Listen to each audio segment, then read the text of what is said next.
অনেক আলেমকে যে পরিমাণ অত্যাচার করা হয়েছে যে আপনারা চিন্তা করেন অবাক হয়ে যাবেন। একজন আলেম আমাকে বলেছে, আমি রাতে ঘুমাচ্ছি, সকালে আমাকে ঘুমাচ্ছি লুঙ্গিটা পেঁচিয়ে আমাকে আমার হোস্টেল থেকে, নারায়ণগঞ্জ একটা হোস্টেল থেকে আমাকে নিয়ে এনে আয়নাঘরে নিয়ে আসে। আমি জিজ্ঞেস করলাম, ভাই আমার দোষটা কি? বলছে, তোর কোনো দোষ নেই। বা আমি কি অপরাধ করি? তোর কোনো অপরাধ নেই। পরবর্তীতে আমাকে 20 দিন 2 পা হাতে আমাকে ঝুলিয়ে রেখেছে, আমাকে মাইট দেয়, বলে যে বল কি করছস? বলছে, স্যার আমি তো কিছু করি না। বলছে, জীবনে যা করছস তা বল। বলছে, কি করছি? বলছে, জীবনে ছোটবেলা থেকে জীবনে যা করছস তুই তা বল। তো কি বলবো আর? তো ছোটবেলা থেকে বলতাম বলা বন্ধ করলেই মাইর দেওয়া শুরু হতো। তো পরে আমি একদিন একজনকে জিজ্ঞেস করলাম যে, ভাই আমাকে ধরিয়ে আনলেন কেন? সে আমাদেরকে বলল, আমাদেরকে একটা কোটা দেওয়া হয়, আমাদের পার্শ্ববর্তী রাষ্ট্র ওয়েস্টার্ন কান্ট্রি থেকে একটা কোটা দেওয়া হয় যে এতজনকে গ্রেপ্তার করতে হবে, তাহলে তোদেরকে ডোনেশন দেওয়া হবে।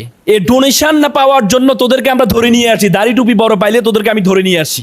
এবং বলা হতো আমাদেরকে যে ছোট রোমে নির্যাতন করতো, চোখ বন্ধ রাখতো, টানা 6 মাস 2 বছর চোখটা বন্ধ রাখতো, চোখের উপর পর্দা থাকতো। বলতো হচ্ছে আমাদেরকে শুধু বাথরুমের কমেন্ট দেখেছে না, যতটুকু জায়গা ততটুকু জায়গায় আমাদেরকে থাকতে হইতো, পায়খানা করতে হতো সেখানে।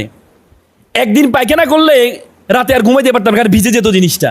সেখানে গিয়ে আপনি যদি অসুস্থ হইতেন, আমরা অসুস্থ হলে বলতাম না, কারণ অসুস্থ হইলে আপনি যখন অসুস্থ হয়েছেন তখন আপনাকে কি করতো, যে এরে বেঁচে রাখা লাভ নেই, যেহেতু অসুস্থ হয়ে গেছে।